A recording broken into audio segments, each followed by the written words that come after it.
Hello friends, एक नई कहानी के साथ शौर्य का प्रतिरूप अभिमन्यु। अभिमन्यु अर्जुन का पुत्र था। श्री कृष्ण की बहन सुभद्रा की माता थी। यह बालक बड़ा होनहार था। अपने पिता के सारे गुण इसमें विद्यमान थे। स्वभाव का बड़ा क्रोधी और डरना तो किसी से इसने जाना ही नहीं था। इसी निर्भयता और क्रोधी स्वभाव के कारण इनका नाम अभिमन्यु पड़ा था। अर्जुन ने धनुर्वेद का सारा ज्ञान इसको दिया था। अन्य अस्त्र शस्त्र चलाना भी इसने सीखा था। पराक्रम में वह किसी वीर से भी कम नहीं था। 16 वर्ष के अवस्था में अच्छे अच्छे सेनानियों को चुनौती देने की शक्ति और सामर्थ्य इसमें थी। इसकी मुखाकृति और शरीर के डिलडोल भी असाधारण योद्धा का सा था। वृषभ के समान ऊंचे और हरे भरे कंधे थे। उभरा वक्ष स्थल था और आंखों में एक जोश था। महाभारत का भीषण संग्राम छिड़ा हुआ था। पितामह धराशायी हो चुके थे। उनके पश्चात गुरु द्रोणाचार्य ने कौरवों को सेनापतित्व संभाला था। अर्जुन पूरे पराक्रम के साथ युद्ध कर रहा था। प्रचंड अग्नि के सामने वह बाणों की वर्षा करके इस कौरव सेना को विचलित कर रहा था। द्रोणाचार्य कितना भी प्रयत्न करके अर्जुन के इस वेग को नहीं रोक पा रहे थे। कभी कभी तो ऐसा लगता मानो पांडव कौरव को कुछ क्षणों में परास्त कर डालेंगे। प्रातःकाल युद्ध आरंभ हुआ। श्री कृष्ण अपने पांच जन्य फूंकते उसी क्षण अर्जुन के बाणों से कौरव सेना में हाहाकार मचने लगता। संध्या तक यही विनाश चलता रहा। दुर्योधन ने इसे चिंतित होकर गुरु द्रोणाचार्य से कहा, हे आचार्य, यदि पांडवों की इस गति को नहीं रोका गया तो कौरव सेना किसी भी क्षण विचलित होकर युद्ध भूमि से भाग खड़ी होगी। अतः कोई ऐसा उपाय करिए जिसे पांडवों की इस बढ़ती शक्ति को रोका जाए और अर्जुन के सारे प्रयत्नों को निष्फल किया जाए। दुर्योधन को इस प्रकार चिंतित देखकर गुरु द्रोणाचार्य ने किसी प्रकार अर्जुन को युद्ध भूमि से हटा देने का उपाय सोचा। दुर्योधन के कहने से संसप्तकों से कुरुक्षेत्र से दूर अर्जुन को युद्ध के लिए चुनौती दी। अर्जुन उनसे लड़ने को तो चला गया, उसके पीछे से द्रोणाचार्य ने चक्रव्यूह की रचना की और युधिष्ठिर के पास संवाद भिजवाया। क्या तो पांडव आकर कौरव सेना के इस चक्रव्यूह को तोड़े, अपनी पराजय स्वीकार करे। जब संवाद युधिष्ठिर के पास पहुंचा तो बड़ी चिंता में पड़ गए, क्योंकि अर्जुन के सिवा चक्रव्यूह तोड़ना कोई पांडव नहीं जानता था। अर्जुन बहुत दूर संसप्तकों से युद्ध कर रहा था। चक्रव्यूह तोड़ने में उसने अपने आप को असमर्थ देखकर पांडवों के शिविर में त्राही त्राही मच उठी।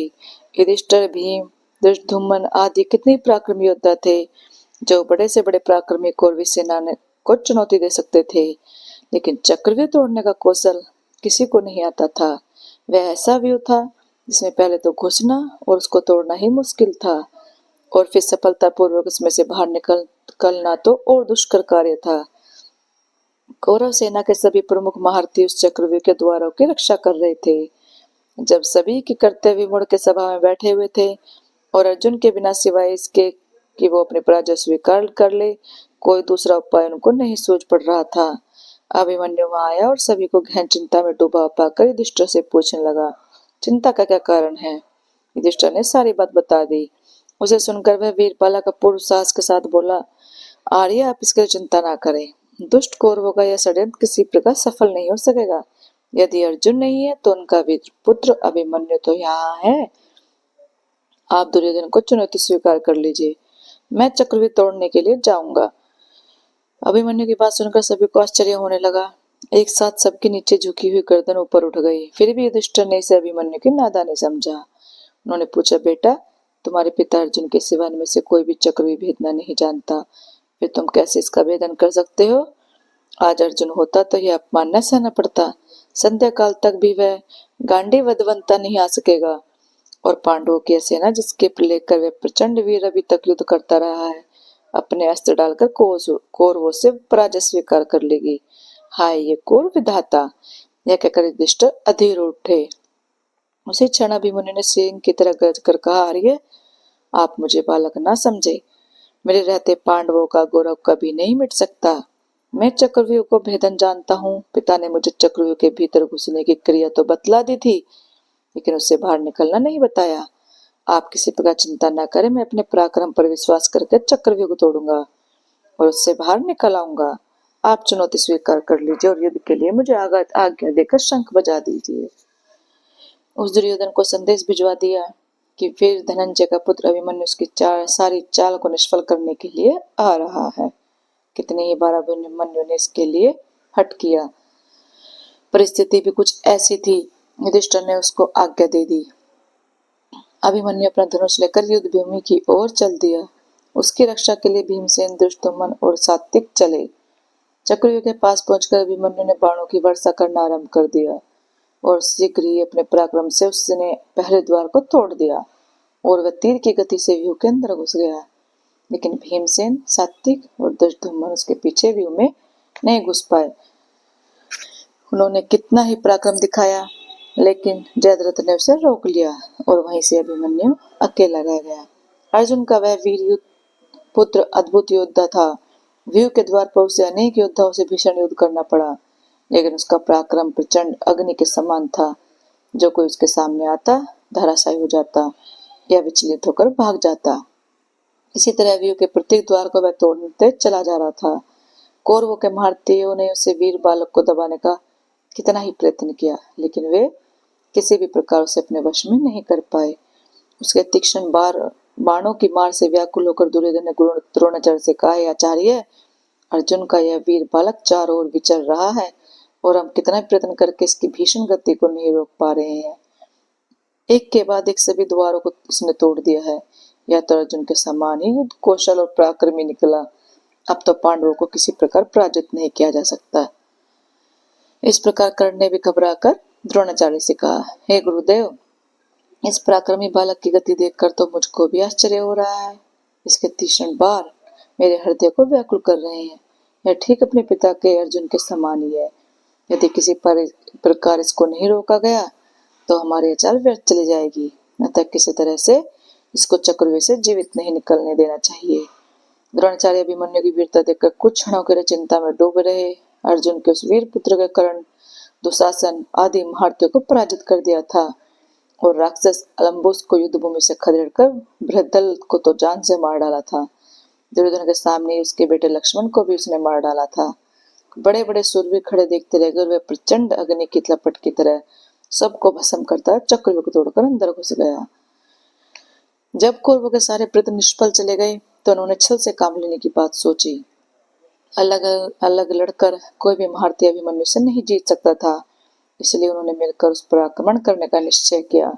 कृपाचार्य, कर्ण, अश्वत्थामा, बुद्धल, कृतवर्मा और दुर्योधन आदि 6 महारथियों ने उसे घेर लिया और उस पर भीषण आक्रमण कर दिया।